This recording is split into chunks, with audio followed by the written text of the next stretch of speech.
Welcome to the show, everybody. This is episode number 176 of the Iron Coop Fights Movies. This episode is available on iTunes, YouTube, Google Play, and hosted by SoundCloud. I'm Kia, your host. With me on the show today are my co-hosts Emerson. Hey, what's going on? And Everett. Hey, what's up? This week, the team reviews Spider-Man 2, followed by movie, television, and video game news. If you have not seen the review of the week and would like to avoid spoilers, check the show notes for the timestamp so you can still hear our news sections. Now on to our review of the week. When a failed nuclear fusion experiment results in an explosion that kills his wife, Dr. Otto Octavius, played by Alfred Molina, is transferred into Dr. Octopus, a cyborg with deadly metal tentacles. Doc Ock blames Spider-Man, played by Tobey Maguire, for the accident and seeks revenge. Meanwhile, Spidey's alter ego Peter Parker faces fading powers and self-doubt. Complicating matters are his best friend, played by James Franco, hatred for Spider-Man, and his true love, played by Kirsten Dunst, sudden engagement to another man. I'm going to explain our rating system. On this show, we give the titles that we have watched a rating of win, draw, or loss. A win is a title that we would highly recommend, while a draw is a title we didn't love, but recognize others may appreciate. A loss means we do not recommend the title. I'm going to go first this week, for once. And I just want to say, I remember this film being so great, and I have to give it a loss, because as soon as the movie started, it had this, really flat voice. And I had to, I briefly contemplated putting a gun to my head, because the voice was just so flat. But before I could do that, the flat voice made me fall asleep. So I actually couldn't even watch the film. So yeah, straight loss for me. Fuck that movie. Everett, would you like to give a review? Well, if we're going by that criteria, yeah, I'll probably give it a loss too. That voice at the beginning was absolutely terrible, just like the first movie. I thought I was listening even closer this time, and I was just like, eh. It wasn't as bad as the first one. I don't have strong feelings towards it one way or another. I just am like, it's a voiceover. I don't know why. I specifically have issues with stuff like that sometimes. You have voice problems. Like, you want to murder the Monopoly Man's voice actor. Okay, the Monopoly Man deserves it, okay? The amount of times he screwed me over in that game just deserves him a prison sentence right off the bat. And then you start quoting him when we play. You're like, Shady Oaks, acorns grow. You're telling me, okay, when you're stuck in a game for an hour and a half at the minimum each game, every turn listening to a quote like that, you have to start quoting it at some point. We all do it. All right, anyway, so everyone gives this movie a win, I'm assuming? Yes, but Absolutely. I did want to just briefly say something real quick. I actually think there was a bit of an interesting flaw in that synopsis you just read, Kia. The synopsis says that, it says that Dr. Octopus is seeking revenge against Spider-Man. In my opinion, he kind of doesn't care about Spider-Man. He only really interacts with him when he needs something else. Yeah, he doesn't care. Yeah. Yeah. And Spider-Man's trying to stop him. That's his only real issue with him. And then later he tries to I was just going to say... Yeah, go ahead. I was just going to say that, if I was to give a review, when I was younger, I remember watching this movie and disliking it.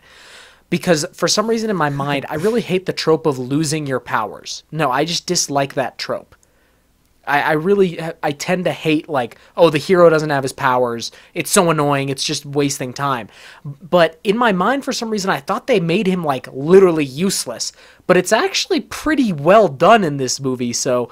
That was the big thing I was curious about coming back to rewatch it, whether or not it felt like, by losing his powers, they're just delaying and playing for time. Yeah, usually, we'll go into spoilers now. But usually in films like this, it's done bad. It's done very poorly. So, Superman is probably the biggest culprit, where he just gets depowered by whatever is going on. And that's the reason that trope sucks, is because of movies like that, where they just kind of find an arbitrary reason why he can't be super strong or whatever. This movie plays the psychological aspect, which is why it works. Were you going to say something, Everett? Spider-Man's not really one of those heroes that you can normally pull the whole, his powers disappear and he's a normal person, because like this is I think the only instance of Spider-Man where they use like the biological webs, which is because we were talking about this last week. That's like I think that's the benefit of them in this movie at the very least. Like you can accurately pull the losing the powers trope. Because normally, like because of the webs. Okay, I see what you're saying. Yeah, because of the webs. Because normally he has the web shooters and that's how he gets his webs. But it's the Spidey sense and the wall crawling that are like his main can you imagine? powers. He loses his web shooters, like he literally can't find them. Yeah. He's like, damn it. But it makes more sense when they're biological webs. You know what doesn't make sense? Like how do his feet stick to walls? Well, remember that in the first movie he has the little hooks. Mm-hmm. Yeah, so you're saying that the hooks go through his shoes? Well, not his shoes, but I think they could go through his suits, the sole of his suit, because it's like really thin. They'd have spandex. to be pretty long, like. Yeah, he would definitely be much more terrifying. Like if he's in bed with MJ and they're like sleeping and she touches his feet with her feet by accident, and he like sticks into. Oh god! I mean, if they were big enough for him to see with the naked eye, then yeah, that must be noticeable at some point. It's gonna feel gross if you touch his feet for sure. Probably if you touch him anywhere, to be honest. Like touching sandpaper or something. I wonder if his dick is like that. Oh god! I mean, they go through something like that in the comics. It's kind of weird. Yeah, maybe the certain type of comics you have to go to the back of the store for. Yeah. Maybe. So I had no idea when I was like 12 or 13. I had my dad. It was one of those things like, you know, when divorced parents, you have like your visitations. Mm-hmm. Yeah. So basically, like me and my sister would just make our dad buy us things. Because, like, first of all, we didn't even know what to do. Like, he never said, we're going to go to the park or something. It was always like, where do you want to go? So we would always just go to this, like, Target or something and buy stuff.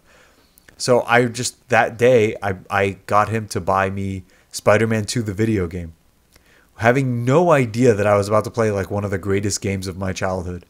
But one thing I wanted to point out is that in that game, the pizza delivery missions are, like, really hard, if I remember them correctly. And like Mr. Aziz was like kind of it was a big problem. I remember him so well because of the game, even though he has like a 1 second appearance in this film. But one of the things I felt like the movie did really well, and again we're going to compare it to the following versions, the fact that he's a loser and he never gets what he wants. Like. He's got a pizza job and he can't even do it right. Like that type of dynamic. And it's all over the movie. Like he goes to college and he gets like knocked down or he falls. And later on he wants to like, he's trying to get food off the tray and he never gets it. Just like really simple gags. But I think it says a lot to his character and like the tone. Because isn't that what Peter Parker... Isn't that his like total crutch as a character? Is that nothing ever goes well for him, even though he's Spider-Man? Like it can never be just okay. He never has a normal day. He never has a nice day. He's always like at the bottom, no matter what. Am I wrong about that? No, you're right. And also like everything has to kind of be hard, and part of it is like he constantly has that choice of like, do I advance my social life or do what I have to do? And this movie shows that off really well, where like he can't make it to things. People think he's flaky. He's always assumed to be lazy, even though, you know, what he's doing is incredibly important. And that's a trope for superheroes in general, but I think it really works for Spider-Man.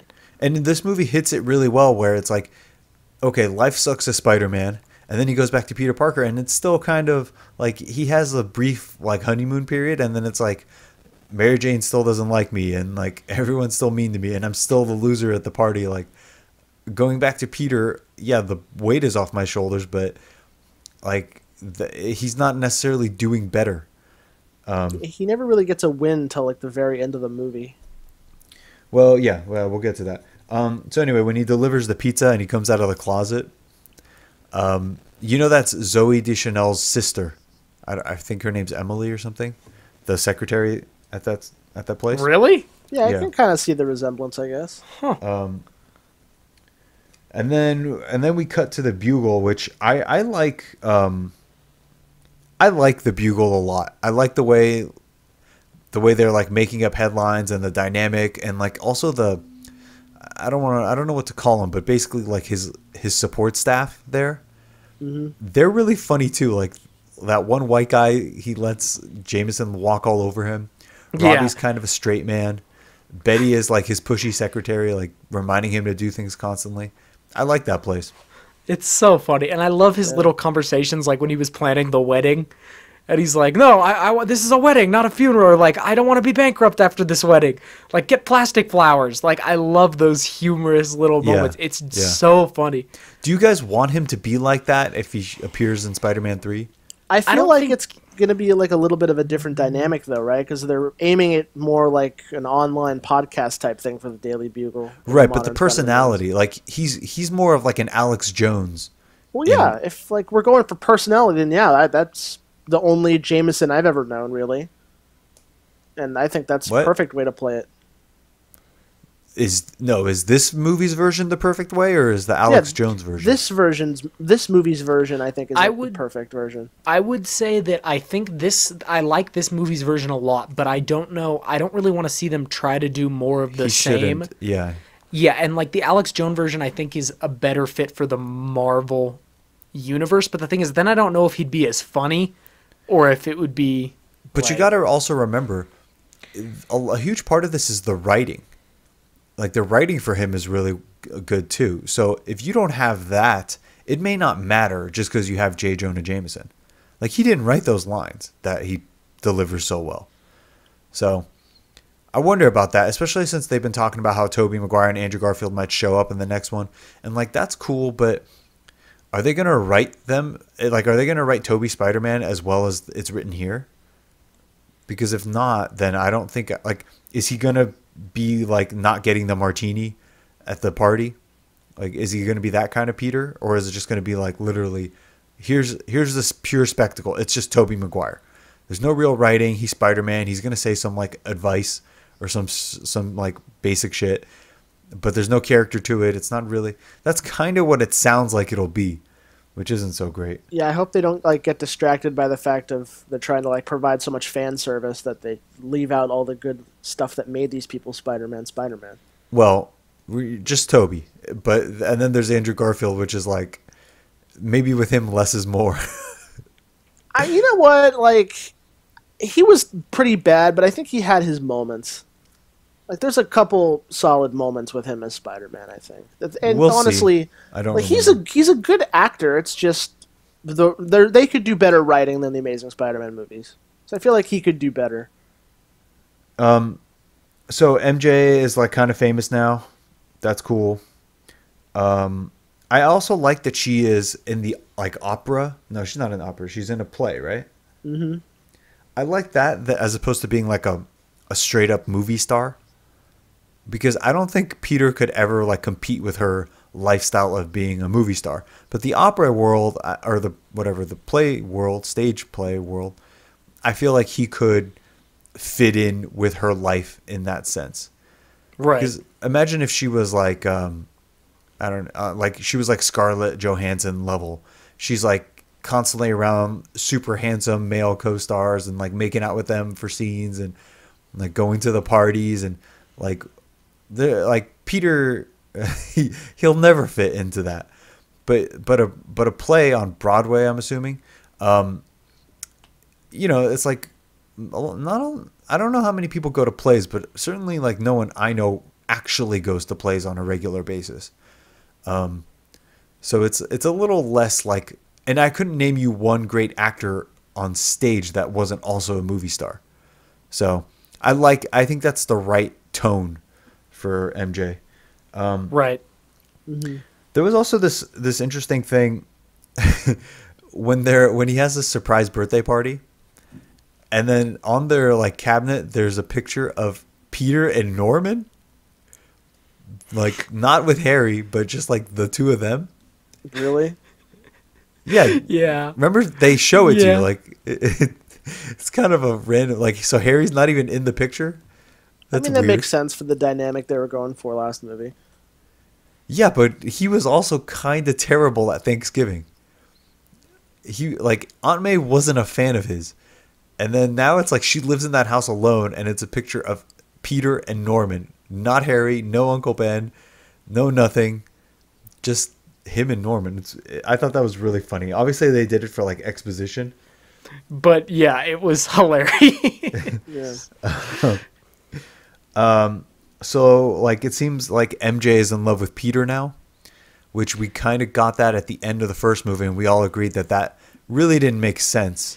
Yeah, but the way they kind of, that's one of the things I wanted to criticize in this movie. The way they kind of play it in this movie is also a little weird. She's like in love with him, but then she's going to marry an astronaut, and then like she abandons the astronaut, but then she doesn't abandon. Like it's just... Yeah. Her arc isn't great because she's kind of just thrown around to make Peter do stuff.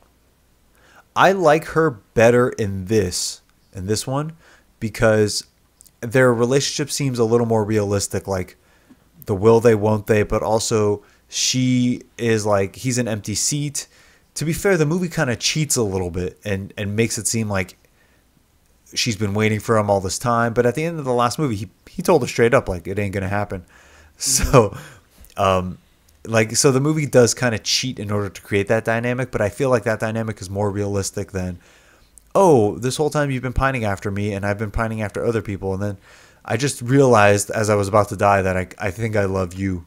It's like, yeah, it was strange, but like, well, I would agree that their chemistry and stuff is like really nice in this movie. Don't you think it's a little like strange how it's like when we're first reintroduced to her, she's like really pining after Peter still, which is fine, and then she's suddenly with the astronaut Jameson's son, and then she goes to the diner to basically like reconnect with him, and then he has to deny her, and then like something about that just doesn't feel quite accurate. It's more just like they're moving her around. It's the beginning that she's still kind of in love with him. It's like, okay, and they kind of tell you that first. That's the problem.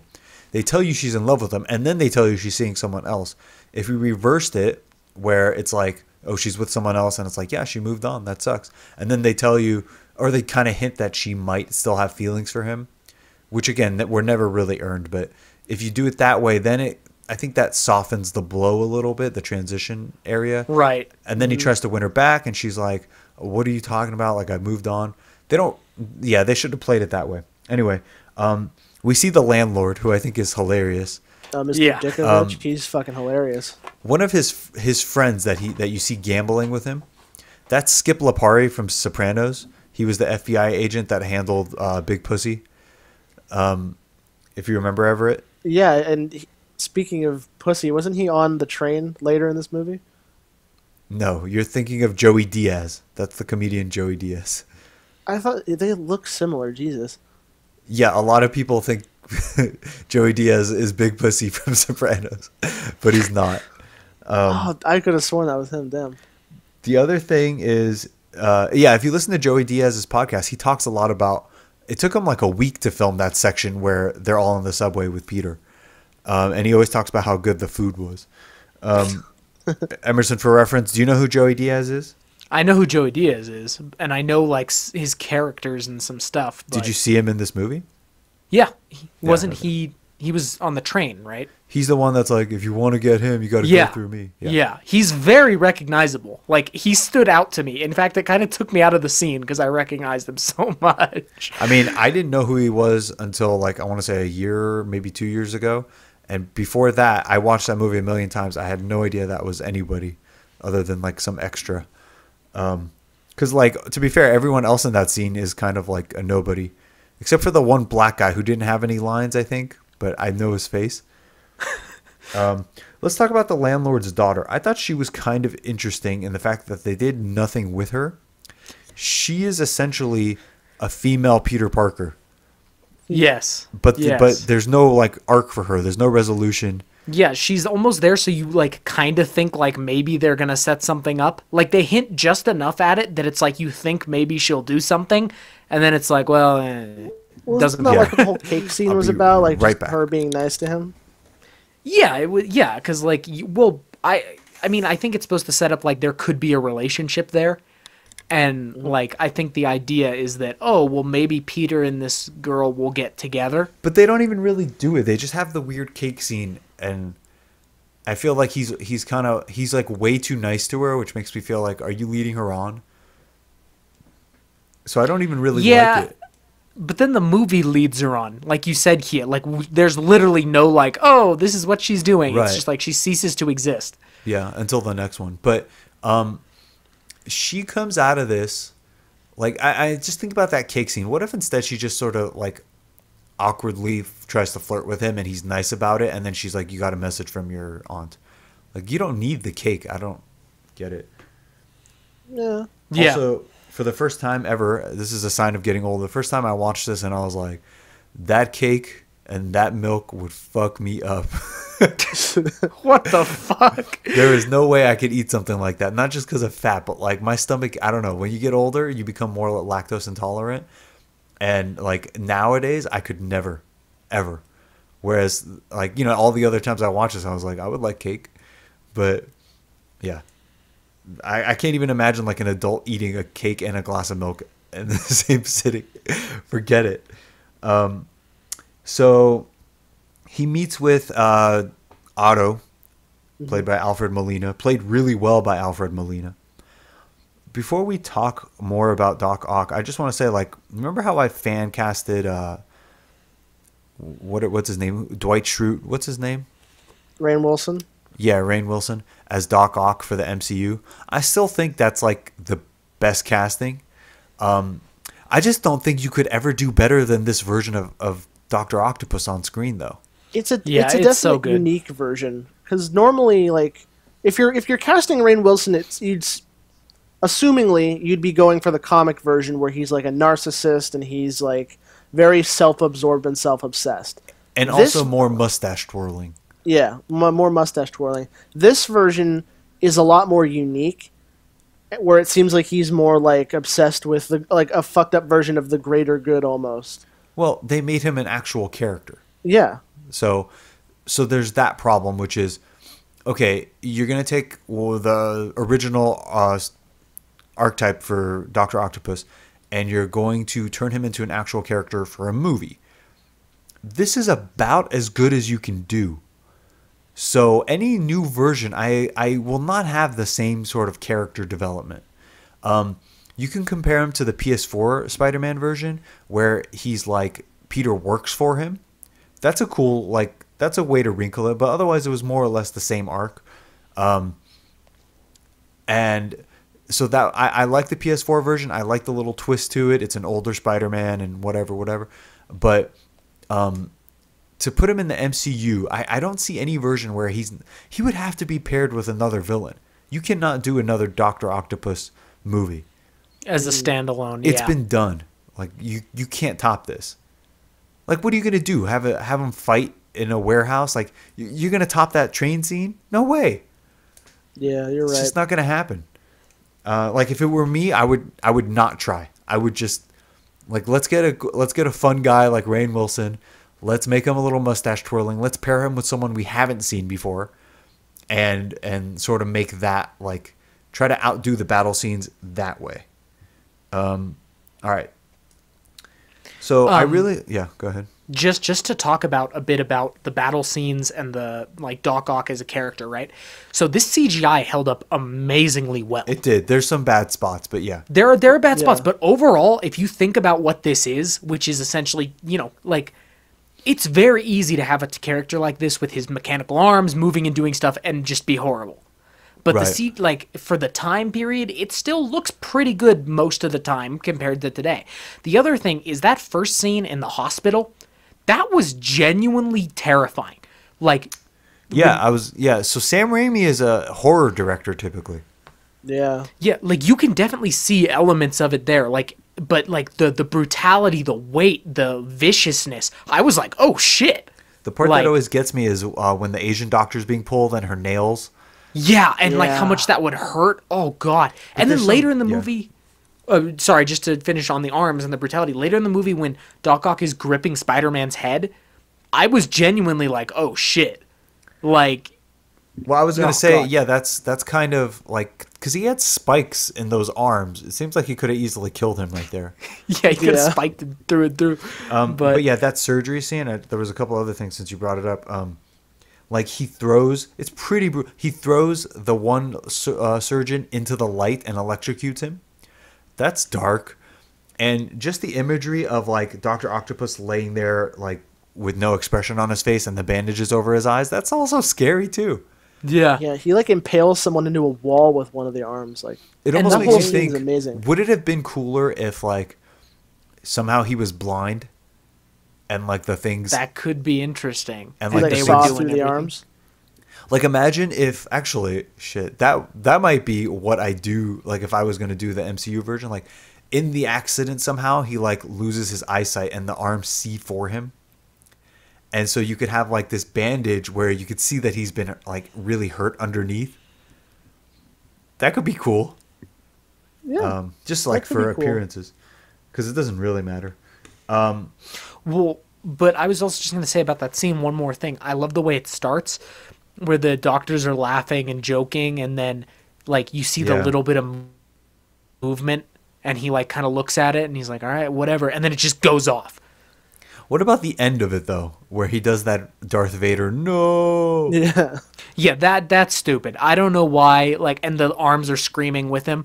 To me, it's better than the Darth Vader scene though. Yeah, but like it shouldn't have been there. Like instead, like I don't know. I know they wanted like something to end on, but I don't know what he could have done. Like maybe he passes out and he's like, "What have I done?" Or I don't really know how to end that. Yeah, but I don't think the no is great. Speaking of his wife's death, that is also a really like terrifying scene in this movie. At least when I was younger and I watched this, when that glass is flying towards her eye and then she just slumps, that freaked me out as a kid. I like the wife a lot, and I like the way their marriage was depicted as well. Yeah, almost one of the best like happy marriages I've ever seen on screen. Yeah, which makes her death like that much more depressing. I also like how Harry's relationship is the way it is towards Dr. Octopus. Like he has no reason to be there, and he doesn't know anything. He's not qualified, but he has the money, and he like bosses him around. Yeah. I kind of want to go back to the arms for a second. That's one of the reasons why I think he is such a good version of Dr. Octopus in this movie. And anyone listening, correct me if I'm wrong, normally Dr. Octopus's arms aren't really that big of a deal besides the fact that they're like on his body and they're just an extension of his being. They normally focus on him as a person, like his psyche or his like mental state. I think this is the only version, sort of besides PS4, that does it a little bit. But this is the only version I've really seen where they give the arms like an actual, like, sort of mini persona. Like, they really make it focus on the fact that they're intelligent. And it makes him, like, battle within himself. And I feel like that makes the character so much better, besides just making him an insane narcissist. Well, and, like, those scenes, like, where they're, like, it's like the devil on your shoulder almost talking, like, they're, like, talking to him. But a little weird, but I think it fits. Well, the science of it is like, so he created metal arms that he can control with his mind, but then he burnt the chip, and so now they control his mind? Like, how do they control his mind? I think the science, but like the way they explained it was the arms are so advanced and they're so intricate that they needed a level of artificial intelligence in order to operate properly and to interface with his mind correctly. And realizing, like they mention it, realizing that that could like overtake his higher brain function, he included that chip to make sure that he would be in permanent control. But then when it was destroyed, they started like invading his higher brain function and using his body and like interfacing with it. But it's like, so what is their goal then? To do bad things? Yeah, it's a little unclear because they like convince him to restart the experiment, which like that will kill all of them. Like they will die. The arms will die too. So like maybe the arms thought it would work.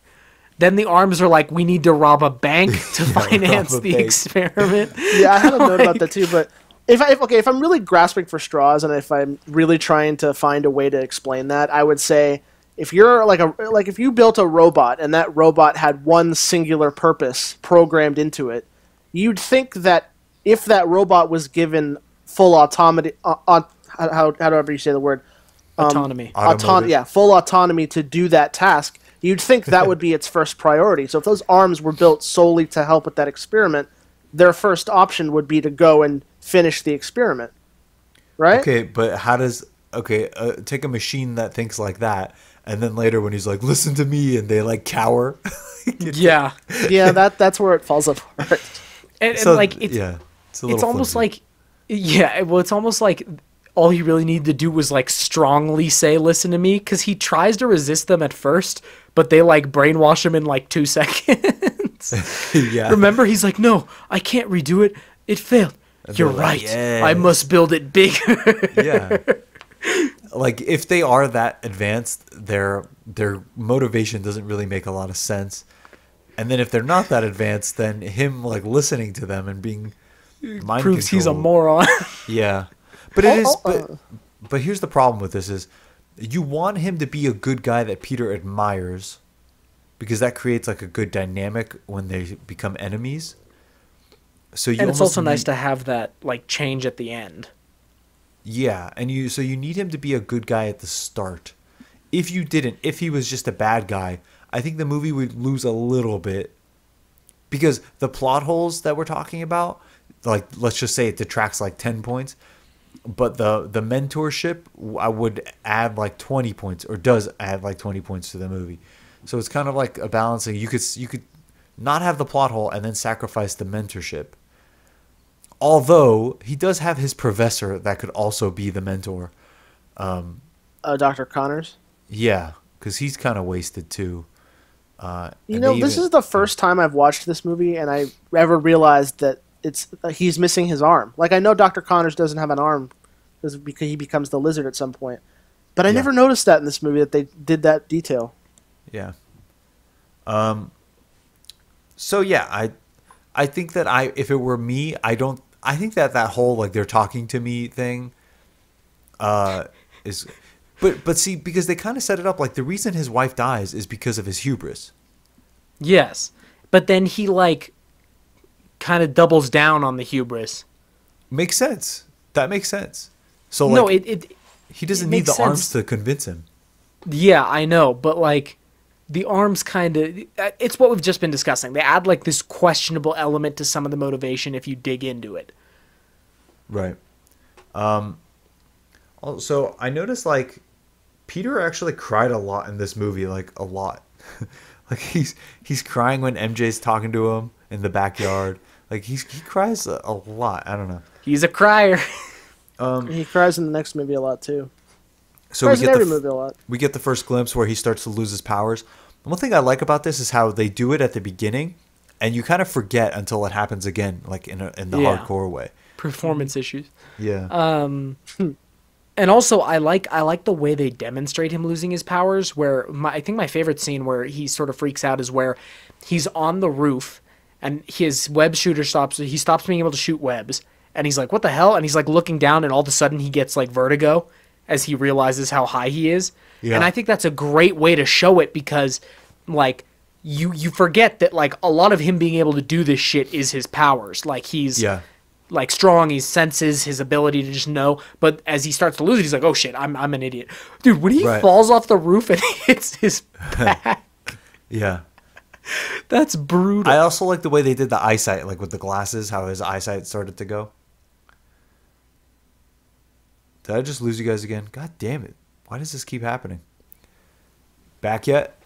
Yeah, there you are. Yep, I'm back. Yeah, I'm back. I said I like the way that they showed his eyesight going. Yeah.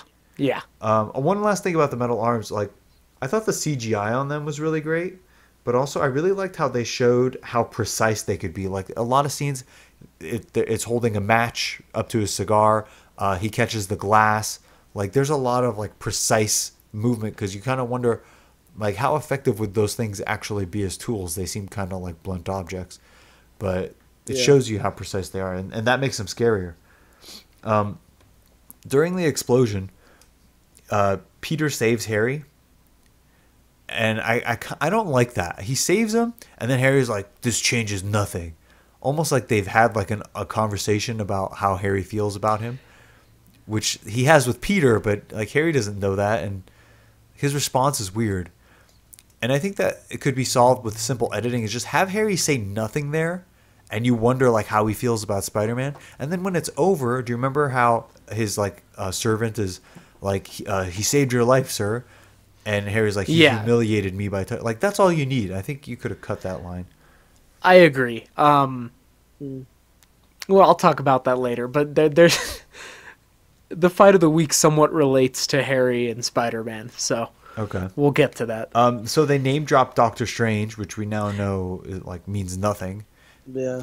To be honest, like straight up, only like the hardcore comic book geeks cared about that. Most people didn't know who Doctor Strange was in the theater. Even I, as a kid, I was like, "Isn't that a thing?" But I didn't. When even I know. first saw it, I was like, I probably didn't even comprehend. I was just like, it's a name.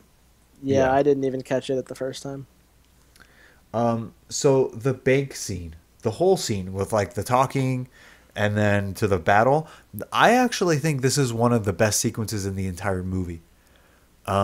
Wasn't that guy from Community the bank teller? Yeah, it's Joel McHale. Yeah.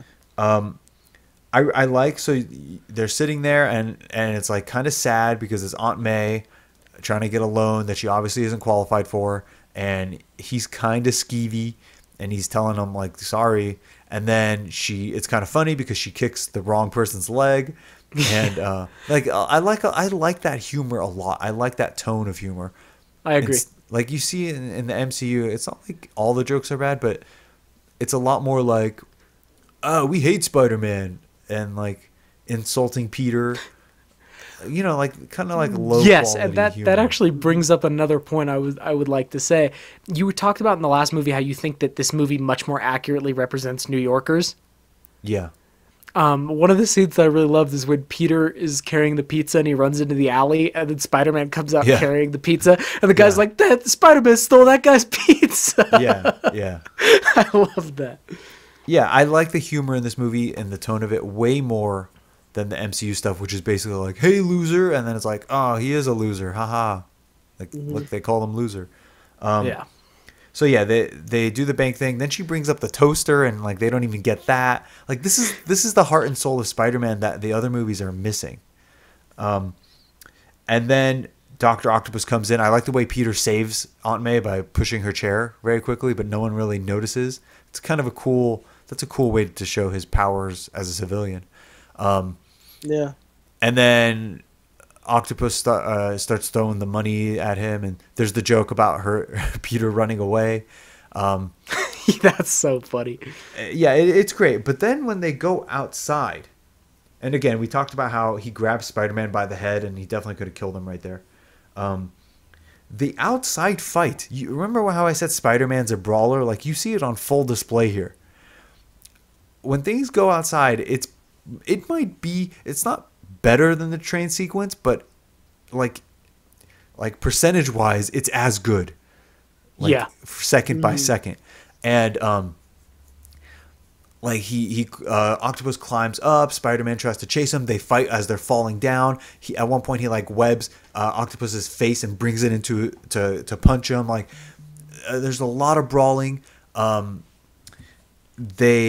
I like how Spider-Man uses his powers in interesting ways. He catches Aunt May like the way that you want him to, like physically. He dives after he webs her, pulls her close. Like it's very fun to watch his acrobatics. I don't remember Amazing Spider-Man, but Tom Holland's acrobatics, I don't find, they seem very like generic, and I don't know. There's something about it that doesn't like make me feel like I'm there. Yeah. And I don't know if it's like the over heavy use of CGI or if it's the way he fights his villains, because like they're sterile. Like the fights are sterile. Yes. Like I'd say the most non-sterile fight he's ever had was in the end of Far From Home. Right. And that's probably and that's the best, yeah. Yeah, that's the best because there's like emotion and weight and like holy shit. But Yeah, you're right. And you know, Kia, this goes back even to the point you were making a little earlier where you said like Tom Holland doesn't feel like your neighborhood Spider-Man or your brawler or down to earth. I was watching the Far From Home trailers the other day just to remember some stuff, and there's a line where Nick Fury says like you're not the friendly neighborhood Spider-Man, you've been to space. And that line really is true. He skipped his phase to be like the neighborhood down on his luck, like trying to deal with the bills thing. He's been to space. He's at a super prestigious school. The Stark internship has given him money. He's not that guy anymore. He's just an Avenger now. Right, right. Yeah. Also, yeah. Like kind of like leading off of that, that's another reason why I like the biological webs now, sort of, because it definitely demonstrates that's like his actual power. When it goes to the other versions of Peter Parker, they're a little bit too technological, in my opinion. Like Tom Holland, I think his like Stark suit is a massive crutch that Tobey Maguire does not have, because it's just all Tobey. Like that version of Spider-Man has to do everything himself, which can benefit or, you know. Well, some people would say that then you lack the like super scientist side of Peter, and like he should have credit for making his own webs because it speaks to his intelligence. And yeah, but all specifically in this movie, you don't really need that. Like you can demonstrate that with him talking to Octavius about how smart he is. Well, no, we see how smart he is because when he's in school and all that. But yeah, I just love the fight. I don't even mind like when Aunt May hits him to save Spider-Man. Like I think that's such a great sequence. And then we go to the gala where we get the surprise that MJ is dating J. Jonah Jameson's son, the astronaut. He has a confrontation with her where she like basically says, "You're an empty seat in my life." And again, I just don't feel like that's earned because he missed like one performance. And yeah, it's like, what's the complaint that he's not there for all of your major things? Like, what have you shown up? You're dating another dude. Yeah, you're with someone else.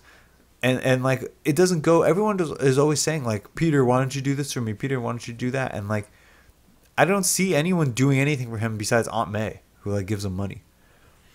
And Aunt May had her, like, as Everett said, like, mean scene where she, like, kind of turns her back on Peter. Yeah. And I just wanted to talk about that because we brought it up. Everett hates her performance? Yeah. We brought it up in last week's, but it was just an interesting scene just from a mechanical perspective because it's really effective. They play this note a couple times with Mary Jane a lot. And Harry a little bit, but it's really effective at driving home this like yeah, you feel horrible for Tobey, like Peter Parker, for like what he's going through, but you also kind of get where Aunt May's coming from. Like when she just walks away, like that's a fucking unloading. Like, yeah, I basically am responsible for your husband's death. That's a bombshell, because it's like he's not really responsible, but he's indirectly responsible, and to the point that like he might only be slightly more responsible than what she said, because she's like, I could have stopped him, and yeah, you could have, but you didn't. And Peter, it's not like he knew he was going to die when he took him and like did it anyway. And I don't even think her reaction is too overblown. Like, she walks away because it's really that he's been lying this whole time. He's been holding this as a secret, and like I think it was a lot. But then the next time you see her, she's forgiven him. Yeah. So I think it's fine. I think there's nothing wrong with that at all. No, I was actually going to ask you guys a question specifically about that scene that comes after when they're at the garage sale, or when she's like moving or whatever. Yeah. Do you think Aunt May knows that he's Spider-Man like the entire time, and just doesn't say anything? I think she does know, like it. And I don't like that she knows, because that seems like a way bigger revelation than like. Why do you think she knows? I didn't get that. Because she's really, I mean, I don't even think, I'm going to say she knows. She's hinting hardcore about Spider-Man when that kid is around, like basically putting the topic on like, why isn't he out there anymore, huh? Like, I mean, she's literally doing that. I'm not making that up, right? No, I guess you're right. I just took it as like, yeah, and then she's like, you know, he went out and saved me, but now he's not saving people anymore. Yeah, and by the way, be a hero. And he's like, yeah, I think I'm going to join the National Guard. She's like, no, that's not what I meant. I said, go be Spider-Man. You go be Spider-Man. You specifically. He gets deployed to Afghanistan. He's like, oh, May told me to do it. Gets his legs blown off. And he's swinging around the city with nubs. Oh, God. Oh, my God. But let's go back to the gala for a second. Because he basically, in that sense, he's like, hey, I'm like, life is good. I'm happy. I can be a better person. I'm going to talk to MJ. Like, okay, she's with this other guy. That's weird. Which, again, not being Spider-Man doesn't solve your MJ problem. And then he goes up there, and then she's like, essentially is mad at him. And then the next scene, which is even like, I felt like this scene really hits, is the Harry scene where he's slapping him in front of everybody. Yeah, he just doesn't do anything. It's like, you just lost MJ, you just lost Harry, you are about to lose Aunt May. Not being Spider-Man didn't change anything. It made it worse, actually. Yeah, so he, and then it's like the proposal. Why didn't we see the proposal? I don't know. Yeah. Speaking of which, that actor who is the astronaut Jameson's son, he's like a pretty big actor in a famous show called The Vampire Diaries, and he's pretty cringy in it. Oh. So I could only see him as that. Interesting. I've never seen that. So he loses his powers on the way home, and it's like, yeah, like I like that. The stress of it is like he's like not functioning now. So it's like, what do? If you're Spider-Man, the stress makes you not be Spider-Man, and if you're not Spider-Man, you can't be happy. So what do you do? And I was really wondering, like, how does the movie resolve this? And I don't know that I like how they resolved it, but we'll get to that later. Well, okay, yeah. So then he goes to the doctor, and the doctor essentially tells him, like, you're not supposed to be Spider-Man. So he goes on his happy montage, which I think is great. I like the happy montage. How about you guys? Yeah, I think it was interesting because it's sort of the opposite of what a lot of movies and stories do, where the character stops being their alter ego and they're unhappy. Whereas for him, it's like, oh, look, maybe it's working out. Believe it or not, I think this is actually the part that sets it above all the other superhero sequels and maybe even superhero movies, is that you get this part where he gets to be him as a person and you actually understand who he is as a person. You look at every Batman movie and it's like, it's Bruce Wayne as Batman. You almost never see Bruce Wayne as Bruce Wayne, ever. And when he is Bruce Wayne as Bruce Wayne, it's supposed to be contrasted with the fact that he's fake and he hates it and he wants to be Batman. Yeah. You never get to be like, here's Bruce Wayne and when he's happy. Oh, but he sacrifices that to be Batman. Like, you rarely see that. He's just angry all the time. Yeah, which I get. That's the character. But that's probably why this movie hits better. Because everybody understands the feeling of like, all my problems are gone. I can just do the things that I want to do. And look how great it is. And so, like, I think, I just think that that's one of the reasons, like, people connect with this movie. He also says Spider-Man No More, which I believe is the name of the story in which he loses his powers. And the scene where he throws away his suit in the trash can, that's a direct reference. That's like the cover of that issue. Spider-Man No More. So then he, like, goes up to MJ and, like, appeals to her again. And, you know, I like this scene because it shows you that he is making a play to be a different person and that she sees that. And so, and by the way, I really like her still. Like, I don't have a problem with Kirsten Dunst as MJ at all. I don't have a problem with her, but I think her character keeps getting kind of shafted. She does. I mean, the problem is with these types of movies, unless you want to watch her, like, having issues with the stage director or whatever, or get superpowers, which would be even worse. I think this is the best you're going to get. Okay. Yeah, that's fair. So then the garbage man finds his suit. That garbage man, I'm pretty sure that's the guy in Dark Knight Rises, the cop who's like, you're in for a show tonight. Pretty sure it's that guy. Really? Wow. Yeah. He's thinner in this. He's younger. Yeah. Yeah. He's those go hand in hand. But yeah, I think you're right. Huh. he confesses to Aunt May. And then we see another building fire. And I think that it might have been done intentionally to contrast. As a callback to Goblin. Like how he was basically Spider-Man saving people in that scenario. And now he's Peter Parker trying to save people. And the difference. And I love the end because it even caught me off guard even this time that the other person was in the building and died. Yeah, that's a great line. Yeah. He's like, see, I can save people without being Spider-Man. And then it's the reveal. It's like, yeah, but you can't save them all. I mean, it's crazy how much character development this movie has in it. Like, it just goes from thing to thing to thing. And then on top of that, you have the whole superhero and the villain thing going on too. Like, yeah, all that combined with the emotional stuff. The next line, and for some reason this line has resonated with me so much, which is when he's staring out the window and he's just like, am I not supposed to have what I want?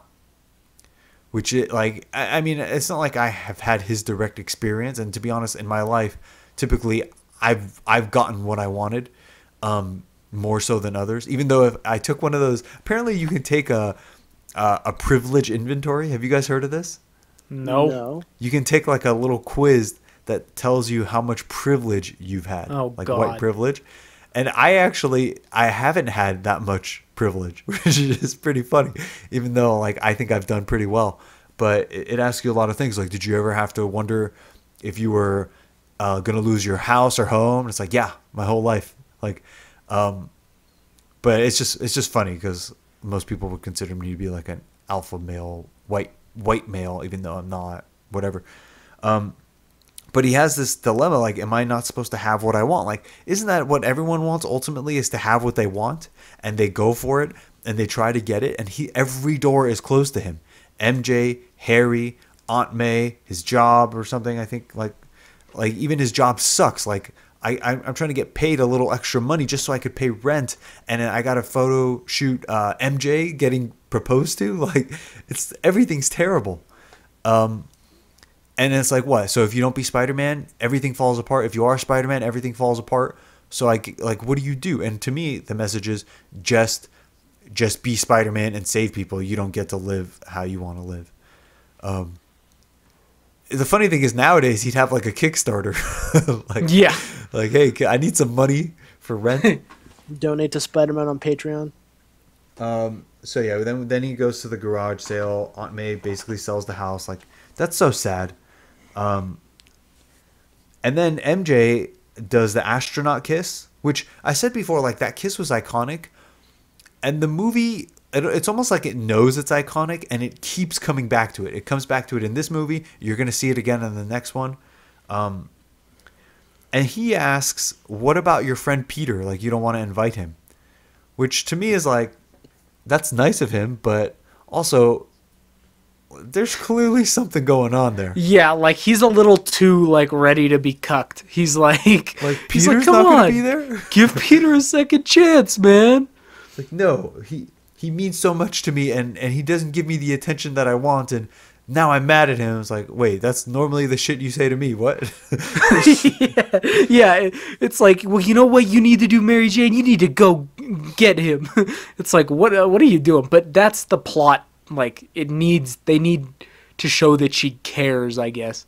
You have to just buy into the fact that she loves him, which still the movie really hasn't shown. To be honest, like, I remember when I was in 4th grade, I had a crush on a girl and I didn't think she liked me. And then I found out years later that she did the whole time. And I feel like they could have played it like that instead. Whereas instead of her like realizing later on that she likes him, it's like, you could have played it a little more in a subtle way that she does like him. But in his mind, she's unobtainable. But she wasn't. Right. You could have played it like that. That would have been more believable. Even if she says in this movie, like, you know, you'd have to retcon the first movie a little bit. But if she says, like, I always thought you were cute or something, to make him be like, I've been an idiot this whole time. I could have had her when I was younger and pre-Spider-Man. And instead... Like, anyway. So she meets with him in the coffee shop, and she asks him, do you love me? And he says no, like, which is a lie, obviously, right? Yeah. I like this scene. By the way, when this movie came out, they opened that scene. They released that scene prior to the movie as, like, a teaser. So is the trailer footage. Almost the entirety of that scene, except once the car comes through, you don't see Dr. Octopus. But I remember watching that as a kid, being like, whoa, this Spider-Man 2. Like, and I was really confused. Like, wait, why is he saying she doesn't love her? So he wants Peter to get Spider-Man because he needs to deliver. He needs to deliver Spider-Man. Okay, it gets a bit convoluted. Doc Ock wants like tritium from Harry. Harry says, "Bring me Spider-Man." Harry says, "Peter can get you Spider-Man." So Doc Ock kidnaps Mary Jane to convince Peter to tell Spider-Man to go to Doc Ock so Doc Ock can give Spider-Man to Harry so Harry will give him the tritium. Yeah. All right. So, by the way, when he takes away Mary Jane, the CGI there, it's a little soft. Like, he looks a little soft, and she looks pretty good, actually, for being carried away. Mm-hmm. Well, but wait, don't we want to really quickly mention, like, he gets his powers back when she's threatened, right? Oh, right, yeah. So, okay, how do you guys feel about that? So he gets his powers back by basically, like, getting a call to duty. I'm okay with that, I guess. I mean, they had to do it somehow. I'm okay with the idea of it, but the problem is, like, he's been getting called to duties, like, the entire time. Like, crime is going up. People are getting killed. People are saying they miss him.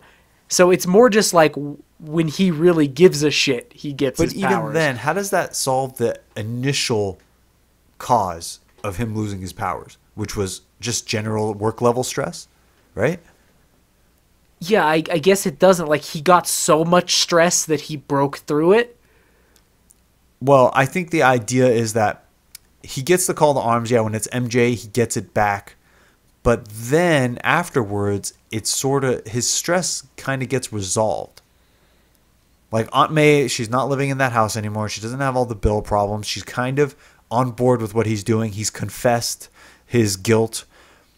Harry, there's still that problem, but MJ, like, that's resolved. So, yeah. I think maybe he just, like, life is actually better now. And we'll talk about that more. I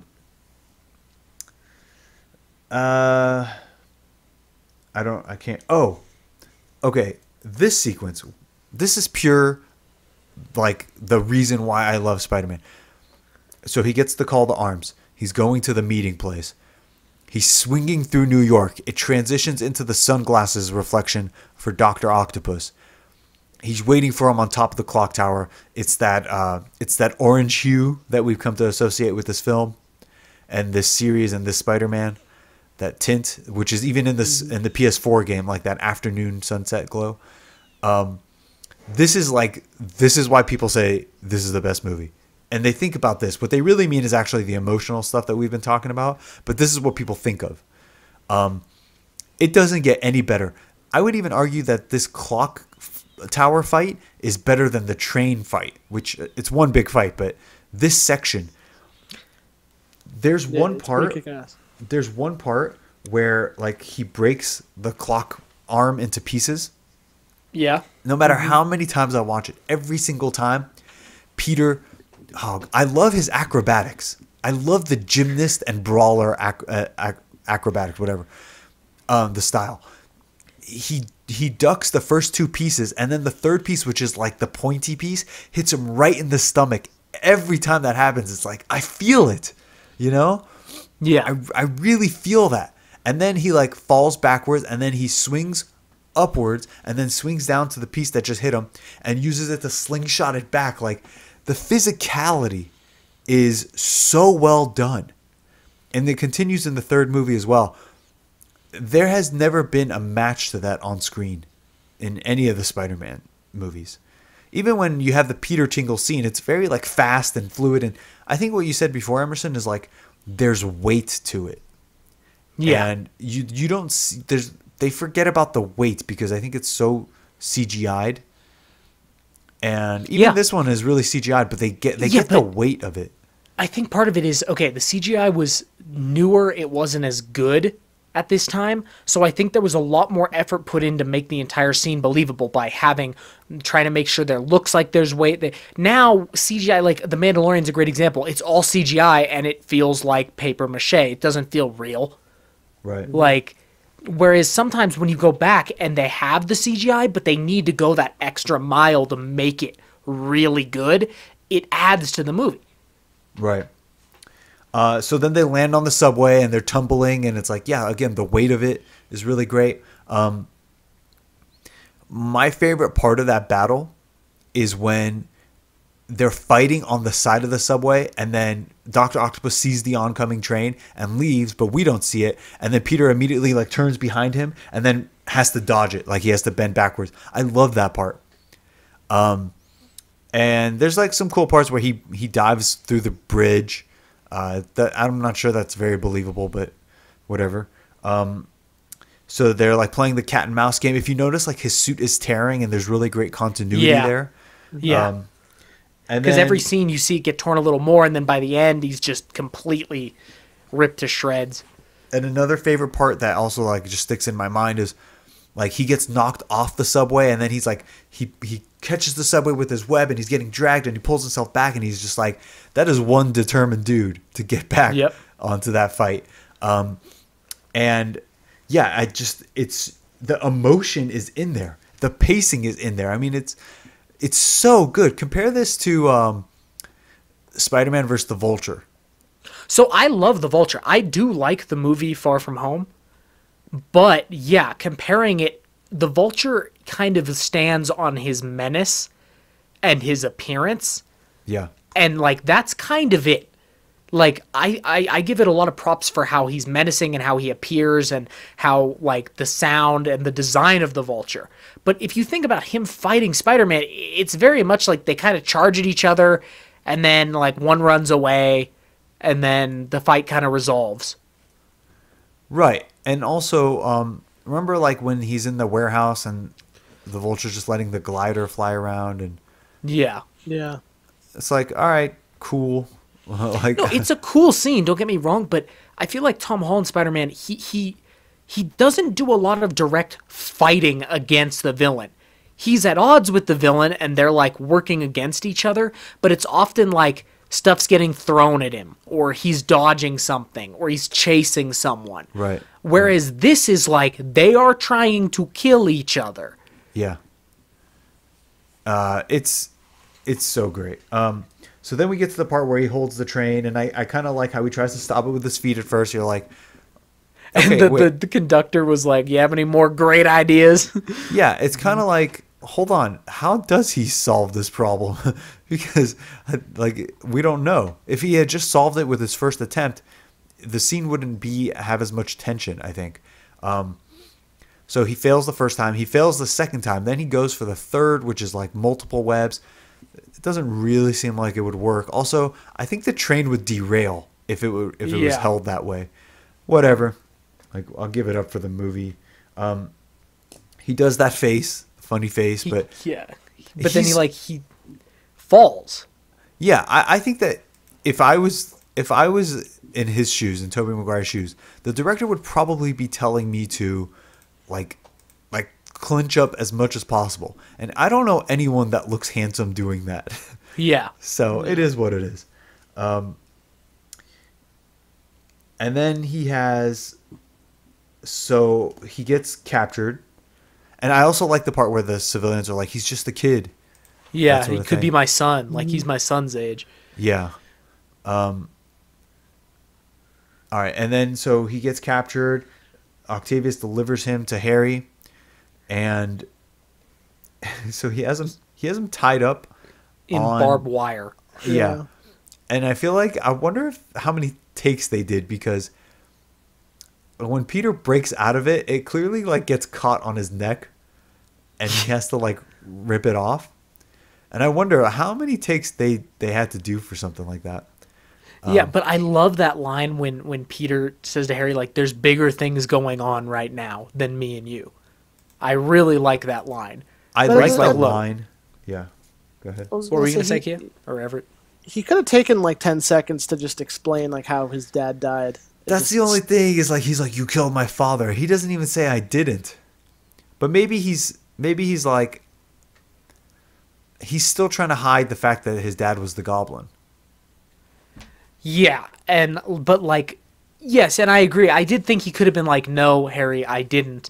But I love when he's like, listen, there's bigger things going on right now. I understand that we've got an unresolved issue, but you need to, like, calm down. Yeah, but then you lose that excuse in the next movie. Like, you're trying to hide the fact that your dad was the Goblin. By the time the next movie happens, he knows his dad's the Goblin. Not only that, he's been juicing with the Goblin serum, and he's riding around on his own little skateboard. Like, at that point, you can just say, like, here's what's really going on. You need to, like, stop and reassess yourself. Yeah, but once he starts juicing, it's never going to stop. Don't do drugs, kids. Dare. Yeah, right. And so then after that sequence, he confronts Doc Ock at the wharf, right? Yeah, and, it's kind of a cookie-cutter third act. I like the location. It seems like he in order to pick that location, he must have intentionally thought that he might have to drown the nuclear thing. It comes to him like in an idea, but like, although if you were gonna build that thing, the broken down warehouse on the river seems like a terrible place for like a nuclear energy thing. So he must have picked that place in case it went wrong. He overcomes his metal arms. And he's like, listen to me. And then he decides he's going to sacrifice himself. It's like, okay, whatever. Typical heroic stuff. It's a good ending. We don't need Peter to kill him. I'm glad he didn't, like, accidentally kill himself, the way that the Vulture did. And also Green Goblin. I mean, Green Goblin was okay, but you already did it. So this time it's better. MJ realizes who he is. She's really takes her sweet ass time. I thought she was going to crawl out so that he doesn't have to keep holding it, but apparently but instead she just looks at him. Yeah. Apparently that shot of, it sounds funny to say now because it's probably not that hard anymore, but that shot of Dr. Octopus underwater is all CGI. And interesting. It looked pretty good. Yeah, if you watch the special features. By the way, I should mention, I was watching the Blu-ray version, and I was watching Spider-Man 2.1, which is like an extended cut. And the only thing that I could tell was extended was that scene in the elevator where he's talking to that guy. What about that scene with Jameson? Yeah. Isn't there that scene with him messing around with the Spider-Man suit? Messing what? Is that a deleted scene, or is that part of the extended cut where Jameson is like in the Spider-Man suit messing around? Oh, yeah, that's a deleted scene. That wasn't in the version I watched. Okay. But anyway, so like if you watch the special features, they show how they had to like put him in the light box and get his face in a million different angles, and they CGI'd it. So, so then Harry realizes his dad was the Goblin, and Hot Toys made a new Goblin figure. I could never bring myself to buy it. The only thing that confused me about that though is like, why did he start to hallucinate his father? You're right. Yeah, I don't know. Madness. I was because like, go ahead, Everett. I'm pretty sure that scene was improvised. Like, I remember reading an article saying that Willem Dafoe like was randomly walking through the streets of New York and came across the set, and they included him in like as a cameo. That's the only reason why he's there. I mean, he also took the picture at the graduation.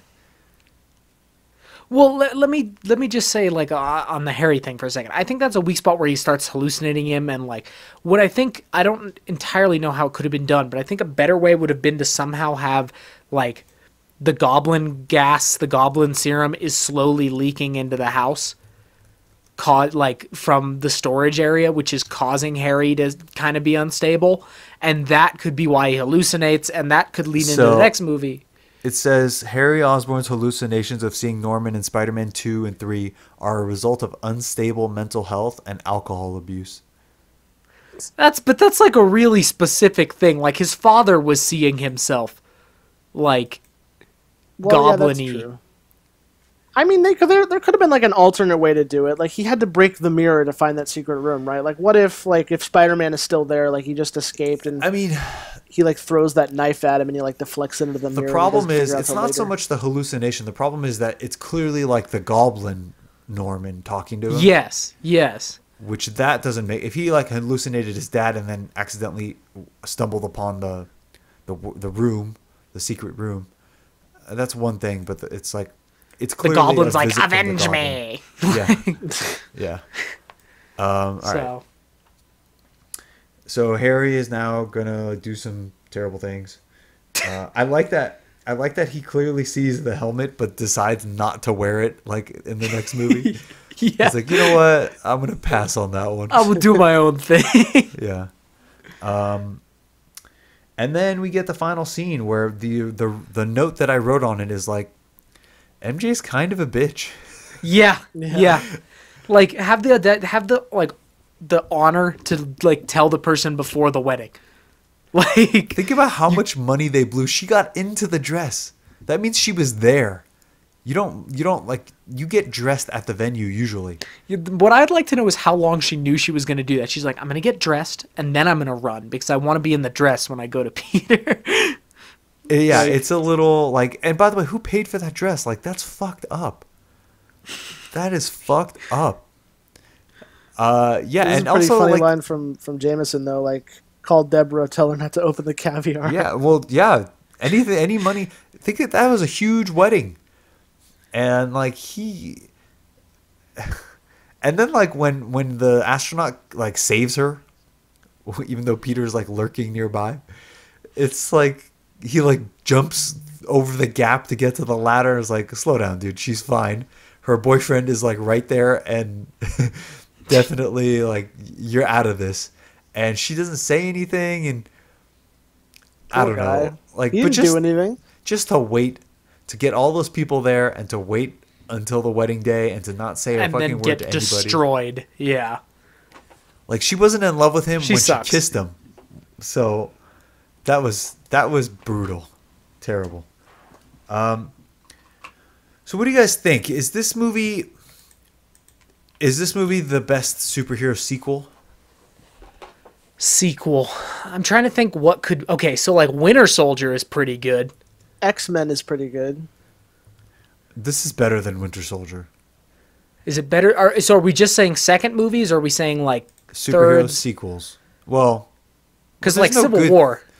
Yeah, but that's something else entirely. That's an Avengers true. movie. That's true. I'm trying. Yeah, I guess. I like Civil War. I mean, I love Civil War, but I think Well, all the Marvel this stuff is better. a different breed. Okay, well, let's try to compare. Would you put the train fight ahead of the Civil War airport battle? They're different things, though. Like different the things. the airport battle. The reason it's so cool is you see so many different heroes fighting that you haven't seen fight before, and But they're fighting. also, the train fight is fucking awesome. No, but that's what I'm saying. Like, Spider-Man versus Doc Ock is 1v1 that holds on its own, whereas a lot What of would the you rather airport watch scenes- right now? What would you rather watch right now? Train fight. After just watching it, I would say Civil War because I haven't watched that in so long. But the question is, That's not, which yeah. would I choose between the two? Like, you're on YouTube, recommendations, Civil War airport scene, Spider-Man train fight. No, Which it one would. are you Yeah, it would clicking on? probably be the train fight on YouTube. It would be the train fight. Train fight, yeah. And not even because it's better fighting. I just like it more. Well, okay, but for me, the difference is, and this is what I'm trying to hint at. Civil War, a lot of that fight is carried on the fact that it's like a 6v6, 5v5, and it's interesting to see them fighting in like the various 1v1s and switching sides and yeah. Whereas this is two characters, you can't like spend time following different people. They have to hold the scene, and it's very rare to be able to have two people fighting for a long period of time in a way that's interesting. What about, okay, the finale of Civil War shits all over the finale on this one. Like, Iron yeah, Man versus 100%. Bucky, yeah, shits all over. So, okay, let's call that a draw. And so basically you're talking about, like, the action in the first act, which there's not much here. So maybe, I guess, Civil War. But anyway, that's a okay, the best sequel, second The movie. Marvel movies are a different breed. I keep trying to bring this up, but like a solo movie, like let's not count a movie that has multiple like heroes. Okay? Think of a solo hero versus villain movie that holds up to this. I can't. Batman You're Begins in the Dark Knight. You're looking at Dark Knight, essentially. But even then, it's a different type of movie.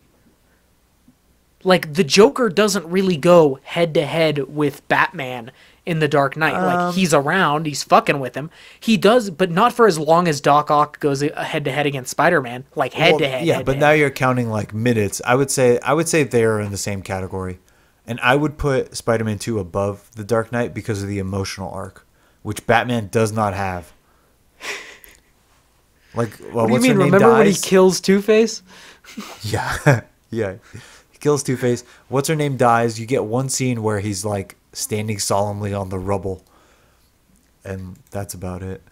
Yeah, I would put this as number 2, but I would also say, like, what are the best sequels of all time? Could this one be number 1? The Matrix Reloaded.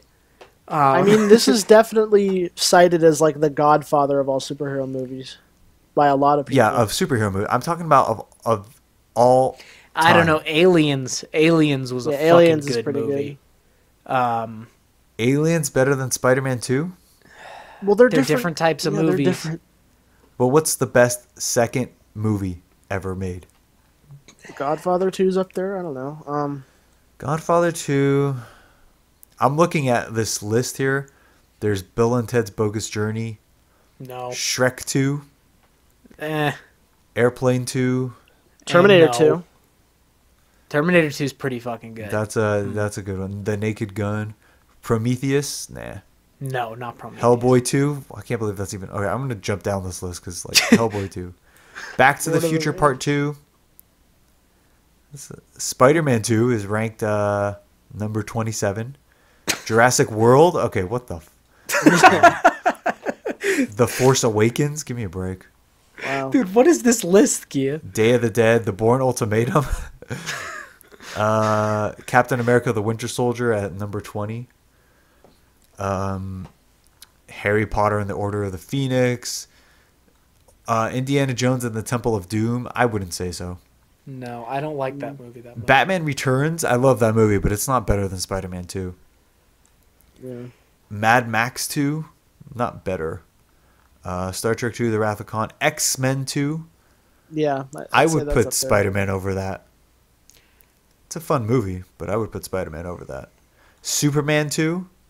I don't think it really holds up compared to Spider-Man 2. You have to really have nostalgia for it now. Let's see. The Bourne Supremacy. Wow, this person, I don't know. I don't know about that. Empire Strikes Back. Does Yeah, that beat that's up, Spider-Man That's a good 2? one. that's up That's there. a good one. If anything, I'd say they're tied. I Toy would Story 2. say... Ooh, Toy Story 2. Ooh, Toy Story is a fucking good one. Shit. Yeah. That's a good one. So far, for me, the ones that are clashing with it in my mind are Aliens, Terminator 2, and Toy Story 2. What about Lord of the Rings? Lord of the Rings. Mad Max Ooh. Fury Road. Terminator 2. The Godfather Part 2. And number 1 is Aliens. Yeah, I think Aliens is a freaking. I think good one. Aliens is good, but I would put the Two Towers above Aliens. The Two Towers just has that one scene. No, dude, it is better than the first Lord of the Rings movie in every way. It's so good. I'm not saying you're wrong about that. I'm just Yeah, saying because that's you not don't like the saying Lord of much. the Rings movies that much. I love the Lord of the Rings. We'll movies. watch them again. Yeah, not my cup of tea. Okay, I think that does it. So how about some fight of the week? Yeah, so Kia, the fight of the week, this was inspired half by a dream I had, half by something we've talked about once, but I don't quite remember when. Kia, you are in Harry Osborn's position, okay? You have just been brought Spider-Man by Doc Ock. Doc Ock leaves, okay? Spider-Man is unmasked, and who is under the mask? Everett. Oh boy, I knew it. So now Everett has killed. You think Everett may have killed your father, but you're shocked. Everett's your friend, like you have a good friendship with him. Now, here's the thing, Everett though. is Spider-Man? Everett is Spider-Man. Okay? Now, here's the thing. You are enraged. But it's Everett and it's you. Okay? Your physical build, Everett's physical build, but he is Spider-Man. Okay? I think the The first What thought do going you- through spandex my head isn't gonna would be look good on him. Yeah. So let me How ask could you you a not question. know looking at Spider-Man? In your anger and your rage, this isn't Peter and Harry anymore. It's Kia and Everett, whereas Spider-Man is Everett. So my question to you is, do you try to kill Everett or take Everett down? What do you do? Do you do what Harry did? Do you just say like, oh my God, are you overcome and shocked and frozen? I think it would have to be like I blame Everett for killing Jade, like not my dad. Okay, yeah, that would be better in situationally. Jade is dead. You saw Spider-Man putting Jade's body on your couch and running away. I mean, that's a little bit of a leap on Harry's part. Like, Yeah, but for the sake of the fight, you gotta believe. I believe. I'd need something a little harder. Like I'd have to like catch them, and like the body is there, or something. How about like in the midst of a fight, Spider-Man like loses control and like you see Spider-Man like web a car down and like it like kills Jade. It like smashes Jade. All right, Or you could do like all the right. Gwen Stacy scenario where I save her and she dies like from whiplash, which is unintentional. Whatever. So I think Spider-Man killed Jade. Yes, and And Spider-Man I- is Everett and you've just unmasked him. I would be so shocked. I don't think. I mean, here's the thing. Like, why does Harry think he can beat Spider-Man? Well, he's like tied up and you've got a knife. I'd be scared for one. And once I saw Everett, I think I would be too shocked, and I'd realize right away, like, you just lost your chance. I don't think I could do it. I don't think I could do it. Also, I know that Everett wouldn't do that like maliciously. So you'd hug it out. No, I'd probably tell him to get the fuck out, but I wouldn't kill him. You would be shocked. I would be so shocked. I would be so shocked. The after scene would be after Everett swings away, Kia just sits down at the bar and like looks at the bottle of bourbon. What is real? He just I pours really- himself a There's no log. scenario where I would see his face and like still be focused enough to like stab him. I could not do it. I would be like, what the fuck? Honestly, I would spend a lot of time arguing with him about whether or not he was just wearing a Spider-Man costume and like happened to be. Well, in would the you wrong like place. free me and ask me to like demonstrate my power or something? I would be like, where, like, were you walking down the street in a Spider-Man costume when Dr. Octopus? Like, I would think Dr. Octopus swindled me. You're like, fuck. You see on TV that Doc Ock is fighting Spider-Man at the war. You're like, God fucking damn it. Yeah, and everyone would be like, I swear. And I'd be like, Everett, are you lying? And he'd be like, I'm not lying. I'm like, Everett, you lie a lot. Are you lying? Like, yeah. Jesus. And then you stab him because he's wasted your time. I'm pretty sure we had a conversation, I think, like my freshman year of college about like if one of us was Spider-Man and you were like, nah, I don't think anyone would be Spider-Man. The suit would not be kind. Maybe we were having the conversation with Wolf or something, but I definitely remember you like mocking someone for being in the suit. I don't. Maybe it was the mop has chemicals. No. Maybe it was him, No. but Oh, maybe. Yeah. I think it might have been him. The mop all right. has chemicals. It's a guy. He doesn't want to say his name. But, No. all right. So let's move on to the roundup. I finished The Boys. Did we talk about that last week? No, you said you had 30 minutes left. Yeah. Yeah. So basically, the big surprise is more violence and no one important died. And yeah. I couldn't even tell you how it ended. I already forgot. So basically the way I'm hearing this as someone who still hasn't watched it is it'll be a cool thing to like binge if you have free time and like, you know, it's whatever. But it's not like you need to watch this and it's not this is dog shit. It's not like revolutionary TV. I think it's good. You got to get past the first 3 episodes. I wouldn't even say the first 3 episodes because it does just kind of. It just has like every episode has like kind of a big moment, and the rest of it is not even build up. It's just sort of like we got to go here to do this thing, and oh no, there's that obstacle. And then at the end there might be like a revelation that could have happened at any point, but it's happening right now because it's the end of the episode or something. Mm-hmm.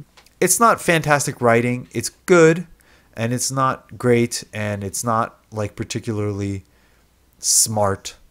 It's just it does have like some satire that's funny. Like they had a girls moment where the girls like team up, and that was supposed to be to make fun of Endgame. So, All right. I love that scene. I mean, I didn't love it. It's just it was like, oh, okay, they're doing that. So, ladies and gentlemen, the glowing meh from Kia. So gaming, we have Ghost of Tsushima Legends, which is the multiplayer mode that came out, which I haven't tried yet, but I actually really do want to try it. So I found the Forbes review that kind of explains it a little, so I might just read from that since I haven't heard anything about it. It came out,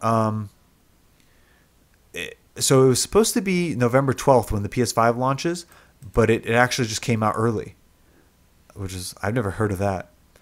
Well, I have something I'll mention on gaming that might be why later. So this Ghost of Tsushima Legends is the new co-op multiplayer mode, which is a mix of story missions, which focuses on a spiritual battle for the soul of Tsushima against demons, and wave-clearing survival missions that remind me a lot of Dynasty Warriors on a smaller scale. This is what I would call looter light, as in you do have gear you're trying to find of different rarities with different perks, but overall this isn't some new forever game. It's just a fun little add-on mode you can play for as long or as short as you want. The mode gives you 4 classes, which you can unlock, but you have to pick one to start with and get the others in time. I picked Ronin, which has native healing abilities, and eventually tried out the bow-wielding hunter later on. I've beaten the entire story campaign at base difficulty level, and I've cleared a handful of survival missions. I am genuinely impressed with the care that went into this mode, as especially in the story campaign. Every single mission has some new creative mechanic that differentiates it from the base campaign. The first mission has twin enemies that must be killed within seconds of each other, otherwise they respawn. One mission has you getting an elemental buff that does big damage to enemies who have the same buff active.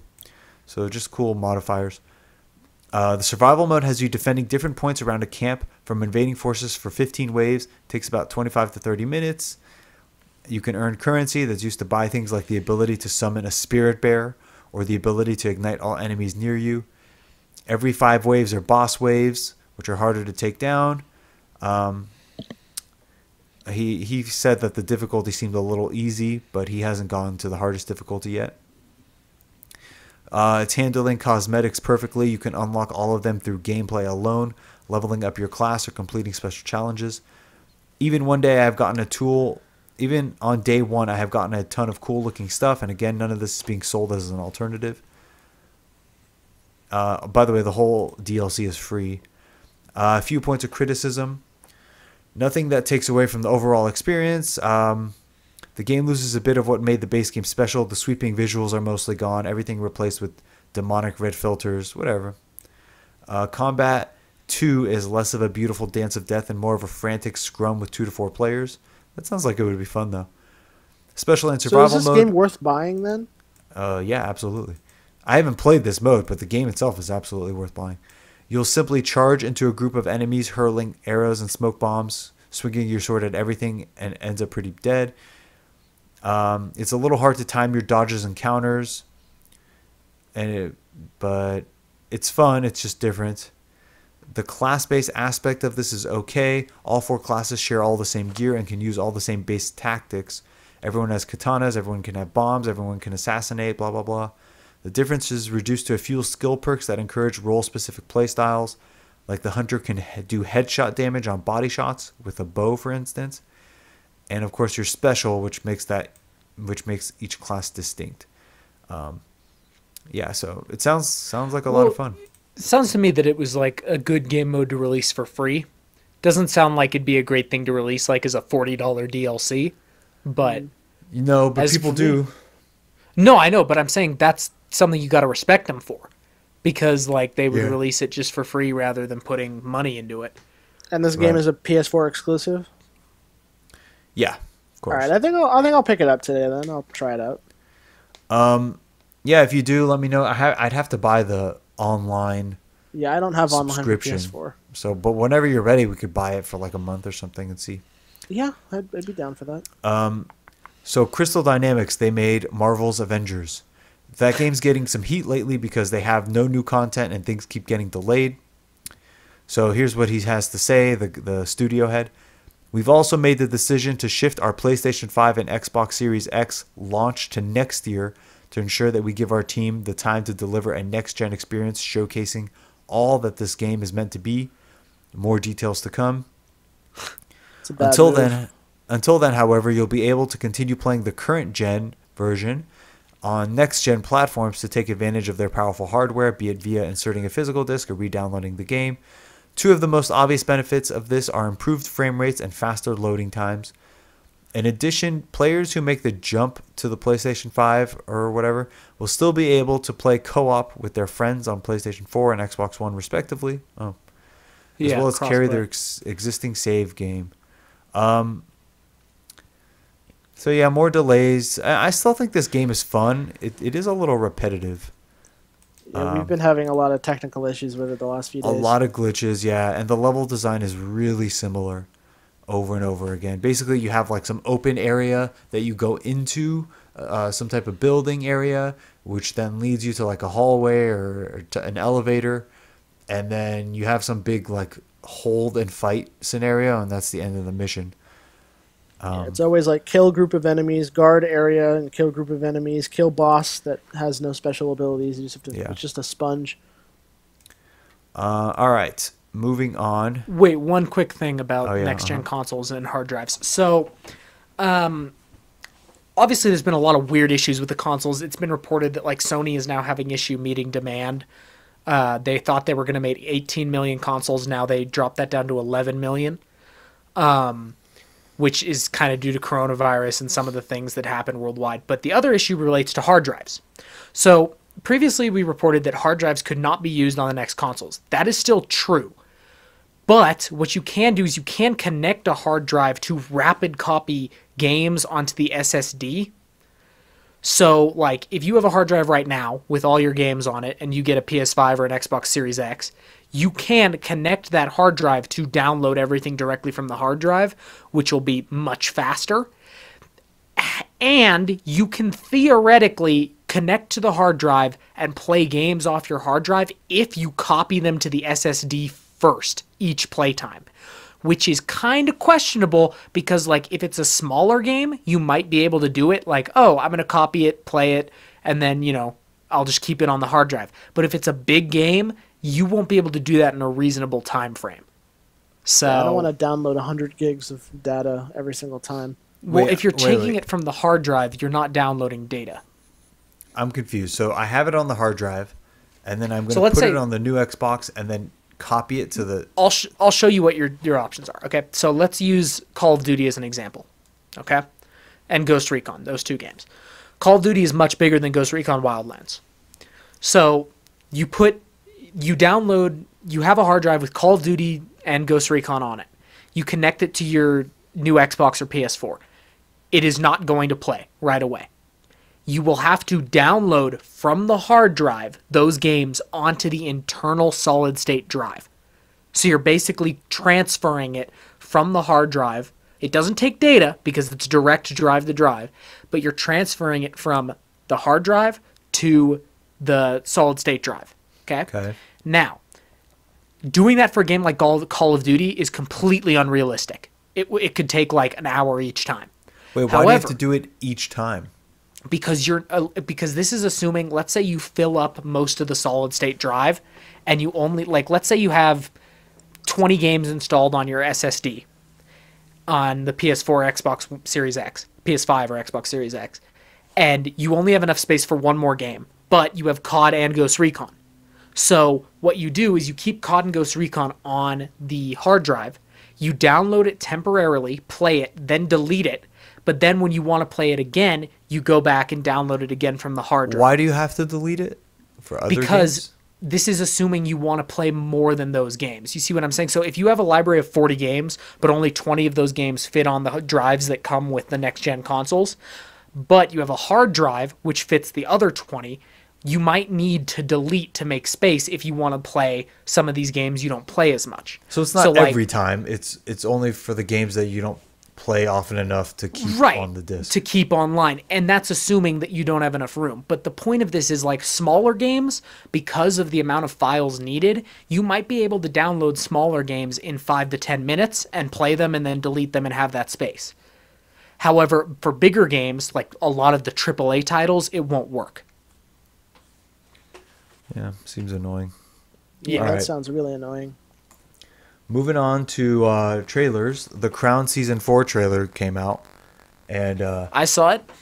Yeah. So my thing about the Crown is, like, I think Seasons 1 and 2 are, like, some of the best television ever made. And I think Season 3 struggled a bit in terms of the timeline, because they're going in a timeline. It covers a period of, like, 15 years. And a lot of it seems like it was building up to this 4th season, which is the last of this era. In Season 5, it's going to be a completely new cast again. So I think a lot of it was building up to this. Although there was great episodes there, it also suffered from, like, being in a period of time where, like, this is pre-Princess Diana. This is Charles as a younger man. And, like, the queen was, like, middle-aged, not necessarily, like, the older queen, not necessarily the young queen anymore, just kind of, like, they weren't really involved in, like, major wars that you would build into the show. There was a lot of political stuff that, you know, the Crown is less and less involved in. So not that it was bad. It's just I feel like Season 3 started off a little slower. This Season 4, my favorite part of the first 2 seasons was how important the Crown was in terms of, like, the political, military, all that stuff. On top of just, like, what it's like to be the queen of a nation. So Season 4 looks like it's going to be a lot darker. Well, in terms of time frame, so I haven't seen the show, but I know that the time frame, they're getting close to a few things. So first of all, they're getting into the Troubles with Northern Ireland, which was basically a full-blown terrorist civil war. There were bombings all over the United Kingdom, Scotland, England, Wales, Northern Ireland. There were soldiers in the streets. The military got deployed. What year is this? Troubles start in the mid to late 60s, I believe, and go all the way up to the 90s. I want to say this is around the 70s. So that's when the Troubles would start heating up. When did Charles marry Princess Diana? Because I assume that's the end of it. That's 80s. Charles marries Diana. 1981. So I'm assuming that the IRA stuff must be in the 70s. So Lord Mountbatten. It goes the whole way. Yeah, but I think for the show, when did Lord Mountbatten die? Let's see. So he gets assassinated by the IRA. Yeah. So you could see the funeral. The Troubles are late 1960s to 1998. So he died in 1979 in Ireland. So anyway, that's Mountbatten. So yeah, there's going to be the IRA stuff. There's also Margaret Thatcher. So that should be very interesting, played by Gillian Anderson. Maybe the stuff with the Falklands? Or maybe that's later. I don't know. But then there's also going to be Diana and, like, all that scandal and drama and craziness. Yeah, and the Falklands War was in 1982, so I don't know. Maybe that'll be next season. But that's pretty brutal, too. Interesting. Did you ever see the movie The Iron Lady, Kia? I haven't. Because I know it's all about Margaret Thatcher, and it has some pretty cool portions relating. It was all right. I haven't watched it in a while, but I remember really liking. It has a really cool sequence in the middle of the movie relating to the Falklands War, and it's a cool. It has a 6.4. Cool sequence. Yeah, I mean Gillian Anderson as Margaret Thatcher. She's way too hot for that. but it'll be funny. I mean, I think she's going to do a great job. She's a great actress. It's weird to think that she did X-Files for so long. Yeah, so I'm super excited. It looks darker. I'm not so much into the drama of who married who, but like that's going to be the most appealing part of the show for like the majority of audiences, especially with the way Princess Diana, like how it all played out. But yeah, I'm excited to see like the Margaret Thatcher side and the IRA side. So that's really cool. It comes out like November 14th. November is going to be a crazy month for us. There's going to be a lot of stuff to like digest. Yeah, it'll be fun. Yeah. Like, isn't there Mandalorian? There's Mandalorian October Cyberpunk. 31st, Cyberpunk, the election. The election, yeah. And there's more. Well, maybe I'm thinking of some of the movies that were canceled. But I think there's more stuff coming out in November, too. Anyway. All right, let's move on to Everett's Game of Smartass. Alrighty. It is Emerson's turn to start this week, as I've started to keep track. So what would you like to start with? Place? Object? Place, okay. Do you want place or object? Well, place. I didn't remember if place was one of them. It's person, place, or thing. Yeah, place. Okay, place. Here we go. Ready? I am about 300 miles long. I exist on the northern border of the continent. I contain numerous traps and defenses. I was built using magic and normal construction. The Great Wall in Game of Thrones? Yep. Nice, Emerson. Yes. What is that actually called? The Wall. The But Wall. Okay. you I was got it thinking right. maybe All right. it's the like Wall of Ba Sing Se or the Earth Kingdom. I couldn't remember. No, but that's a good idea for a future question.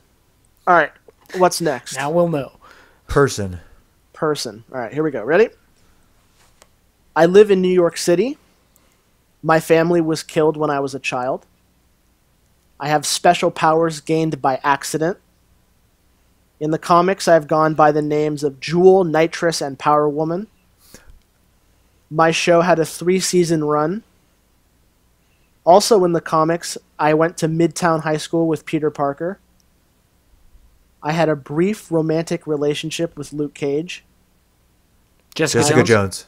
You guys both got it at the same time, so we're going to have to do a tiebreaker. Finally! All right, you guys ready? Whoever Yeah. gets the question first. What was the original name for our podcast? Agent Batman School for Movies. Movie reviews. You're both wrong. It's First Agent Order Batman. movie reviews? Oh.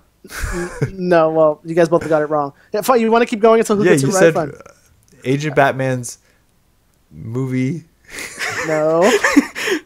It's Agent Batman's Agent School Batman's for School Gifted for- Reviews. Yep, Kia got it first. Okay. God damn it. Shit. I'm like, would I have titled it that? I'm like, it's so bad. Agent Batman School for Gifted Reviews. It's the God, what the hell were we thinking? Gifted review. It sounds like we're gifted in quotation marks. Yeah. Well, remember we all used to be professors too, like Professor Emerson, Professor Everett. What the fuck? Don't remember. No. I remember that. We used to give letter grades and stuff because it was. A Oh, school. yeah. I did do that, yeah. All right. Anyway, so final question is thing. You guys ready? Uh-huh. Yeah. Here we go. I am centuries old. I was used to guard artifacts of high value and power. In the comics, I was originally built to combat the Celestials. I was reverse engineered to create weapons for the government.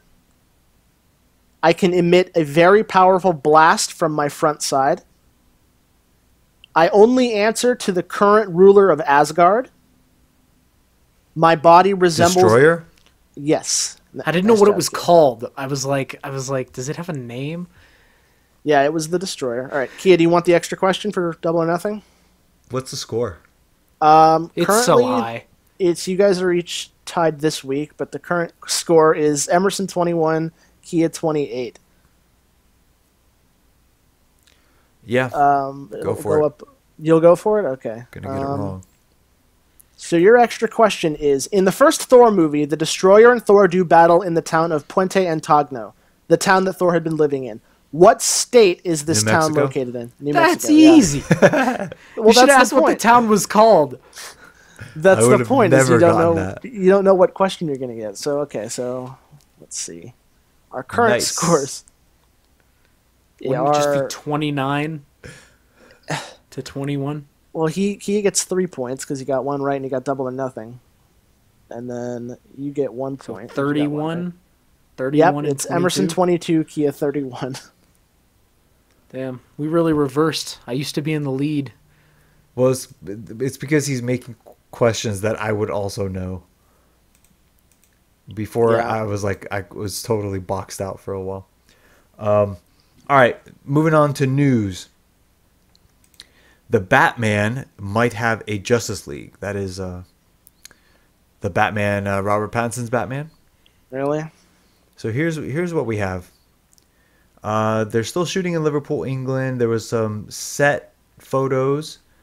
One of the extras is dressed as Superman, which means that it's not Superman, but possibly as isn't it set on Halloween or something like that?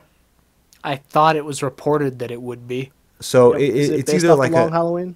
it's either a total Easter egg, or it's like they're acknowledging that these people exist in the universe.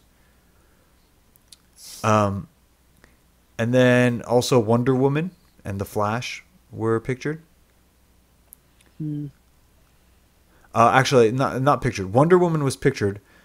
There is a Flash logo on the Chicago set. I mean, it's whatever. It's just a logo. So we don't know if they're actually in it or in the universe, but it suggests that. Dwayne Johnson reveals when Black Adam begins shooting, and the Shazam 2 star shares an update. Which, are they talking about Dwayne Johnson? He says, in the spring, we'll shoot the big one, Black Adam, for the DC Universe. All 3 big productions, all shot here in the state of Georgia. He's talking about Black Adam and Shazam. And I guess he has an NBC series, Young Rock. What the fuck? Yeah, wait, what? Shazam actor Adam Brody, who played the superpowered Freddy, told us that he's expecting to return to the DC universe of Fury of the Gods. That's the Shazam one. Early next year. Not only do they keep these things under wraps to a certain degree from us, but they certainly keep it under wraps from the public. So even if I knew much, and I don't, I doubt I would be able to divulge anything. But the way I hear it, it sounds like maybe early next year, maybe early this coming year. What lies in store, I don't really know. I'm just waiting like you. I don't know what the hell Young Rock is, but... Yeah, I don't know. That sounds weird. So there is a Shazam sequel, and it looks like The Rock is in it also. Confirmed. Who is the kid that played Freddy? Didn't we see him from something else? Yeah, isn't he in It? Oh, was that it? Okay. All right. Disney Plus streaming. Apparently, a Disney stakeholder is pushing for blockbusters like Black Widow to be released on Disney Plus. Do it. However, in an interview with Variety, Walt Disney Company investor Dan Loeb made it clear that he's urging them to bypass theatrical debuts and focus on Disney Plus. My understanding is that the old line executives don't want to go over the top with their big tentpole movies, which is why they announced they were pushing Black Widow and other movies to 2021. I don't think they appreciate the tiger they have by the tail, which is to say the value they can drive by moving into a subscription model, which has been adopted by everyone from Microsoft to Amazon. It's so value accretive. What Netflix has is this immense subscriber base that allows it to invest in an enormous amount of content and amortize that to get more subscribers. Disney isn't there yet, but they need to get there as quickly as possible. I mean, he's right. They do need to compete, even if it's not like with these Marvel movies. They do need to compete. Yeah, and well, I mean, the problem is that so many people seem to love Mandalorian, whereas I would say that didn't compete with anything. Right. Like, I wouldn't pay it for Mandalorian. I'm basically waiting for the Marvel shows to see if they're any good. If not, I'll just pirate them. If I want to watch them. I don't know. We'll see. But then, I don't know. I mean, you make $1 billion at the movie theater, assuming they exist. So, I don't know that you're going to make $1 billion on Disney Plus. I really don't. For sure, it's cheaper. Like, think about how much money it is when I pay for me and Jade to go see these movies, as opposed to paying one fee at home. Yeah. Well, I guess it depends if you can get how many households can you get to subscribe, and then how many households can you get to pay that initial fee. I think a lot of people would subscribe for the Marvel movies, and I guess maybe the extra money you'd make based on just the subscription.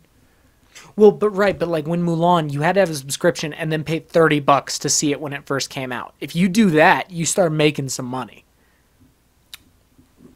Yeah, but how much though? Because if Mulan makes like over 200,000, and then we're talking about $1 billion in the movie theater. Mulan wasn't a good opener. I think they would have made a lot more with, like, I think it depends. Like, if you get a bunch more people signing up for monthly subscriptions, so you're making month-to-month money, and then you get, like, a couple, like, if you get 400,000 people spending $30 to watch it at first, and on top of that, they're paying a $24 a month subscription, you start getting some money. The thing about it, though, is, like, the problem... See, Black Widow is actually the perfect one to do this with, because Black Widow would do $1 billion. Like, you know that. Yeah. So, you can see right away, like, will the people that show up to the movie theaters buy this? The scary part is you've had a long time since the last Marvel movie. It went from being, like, a tradition among families to go watch those movies to, like, nothing for over a year. Has it been a year since Far From Home? I think so. It has, right? Close to it, yeah. Yeah, we More than passed a the year. summer, so. So now it's been a year. Now it suddenly shows up on Disney Plus when everyone has, like, kind of moved on to this new stage of their life with the virus. Would these people put the money down? And I think I could see the stakeholders being a little scared about that. But I think they should do it for Black Widow just to see. You could take the hit. Just see what the numbers will be. Yeah, but, like... Yeah, you're right, but here's the thing. The question is Black Widow going to be good enough? Do you know what I'm saying? Because I don't know.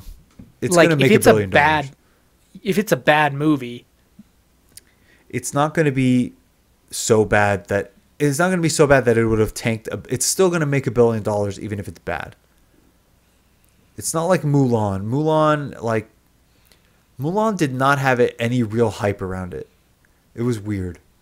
And it had some weird decisions. People heard there weren't going to be the songs in there. And also The Lion King was a little bit of a dud previously. Yeah. So, God. yeah. So anyway, She-Hulk casting. Tatiana Maslany, who was reported to be cast before, she's saying that actually isn't a real thing, and it's like a press release that got out of hand. It's totally not. I've been connected to these things in the past, and the press has gotten onto it, but it's not actually a thing. Yeah, I don't know how these things get. I don't know. You know better. I have no idea. So she's saying it's not real. Playing She-Hulk, which is this is so late to come out with that story. Yeah, it's a little weird. Like, they've been saying she's She-Hulk for weeks now. All right. So, Spider-Man 3, Sony Pictures responds to Tobey Maguire and Andrew Garfield casting rumors. Those rumored castings are not confirmed. Okay. So they're saying, I think that there have been talks. And the reason I think that is because okay, think about it. If you're going to have Andrew Garfield and Tobey Maguire in this movie, you have to plan around that. Same way with, like, Ben Affleck and Michael Keaton. Like, that's a huge burden on your script. You have to have that idea. They're apparently shooting soon. They're starting production soon. But they're still talking about, like, here's another rumor. Spider-Man 3 will reportedly introduce Dr. Spencer Smythe and his robotic spider slayers. Okay. Yeah, so like, I know that from the animated series, but Yeah, I know that too. so you're having that. You're having a whole bunch of things that you need to write in and plan around, and at the same time, like, are they in the movie or not? Because if they're not, that's a big difference. It's a huge difference in your movie. Like in terms of, I have Tobey Maguire. Obviously, he's going to give me some like Uncle Ben type of advice. And I need to, like, that's a big character moment. I need to know that. I need to know where that is in my script. I can't just, like, throw that in later. So there have been talks, and the fact that they're saying that they're not confirmed means that the talks are still ongoing. I don't think that you could just be like, hey, we got him, so let's use him. I don't think it's going to be like that at all. So who knows? Also, like, Kirsten Dunst doesn't really look the same anymore. Let's see what she looks like. Kirsten Dunst 2020. You think she'd really come back, though? For the right money, she definitely gained some weight when she was on Fargo. I guess she... I mean, yeah, she's older. Yeah. Tobey Maguire, what does he look like these days? Did he get fat or anything? He looks different. I looked him up last week. Tobey Maguire 2020. Oh, God. Every picture is like some health. No, I mean, he's an older Spider-Man. He could pass. He's just older. It's going to be weird. So, yeah. Anyway. I don't believe that it's official yet, but I think that they're trying. Here's probably the worst news of the day. Cara Dune series in the works for Disney Plus. Oh, God. Oh, God. She's not even a character. Yeah, why? She's nothing. She's got no personality other than I'm a woman who fights. So it's just a rumor right now. There's nothing official, but why does every character in everything they make nowadays have to have a fucking spin-off series? Well, it's so cheap. That's the thing. It's apparently so cheap. Especially with the way Disney films using that CGI fucking thing. Yeah. And then there's one last sort of like drama bullshit news. Chantel Van Santen was Patty Spivot on The Flash. And then she's also in The Boys, but I don't recognize her. Do you know who that is? What's her name? Chantel Van Santen. I don't know who that is. I recognize her. Yeah, she's the wife of Billy Butcher. Oh, that's her? Oh, doesn't look like her in the picture. Okay, so she is talking about a vengeful showrunner being the reason she left the Flash CW show. And she says, I guess she was a fan favorite. I don't think it was supposed to end as quickly as it did. I don't know if a lot of people know this, but I actually worked it out with my contract so I could finish the whole season and be around. But a showrunner that's no longer on that show was very upset with me. And so he put me on a train all of a sudden, and I left. It was a bummer that somebody allowed their personal feelings to come in the way of what was best for the story. I'm glad that person's gone. Kreisberg was the showrunner on The Flash at the time, but he was fired by Warner Brothers when he had sexual harassment claims in 2017. I guess she was a love interest. She seems a little old for Barry Allen, but I don't know. Anyway. I don't know. I didn't watch The Flash. Yeah. This kind of doesn't... Season 1 wasn't bad. I never watched anything past that, though. Anything past season 3, I think, is just overblown. Like, it's not good. It's like the Arrow. Like, the first 2 or 3 seasons of Arrow is, like, good. But the rest of it is just garbage. It slowly declines. The first 2.5, I'll say that. Okay, fine. First 2.5. Okay, next week, Spider-Man 3. Yeah. All right. Yeah. All right, guys, that's it. See ya. Later. Yeah.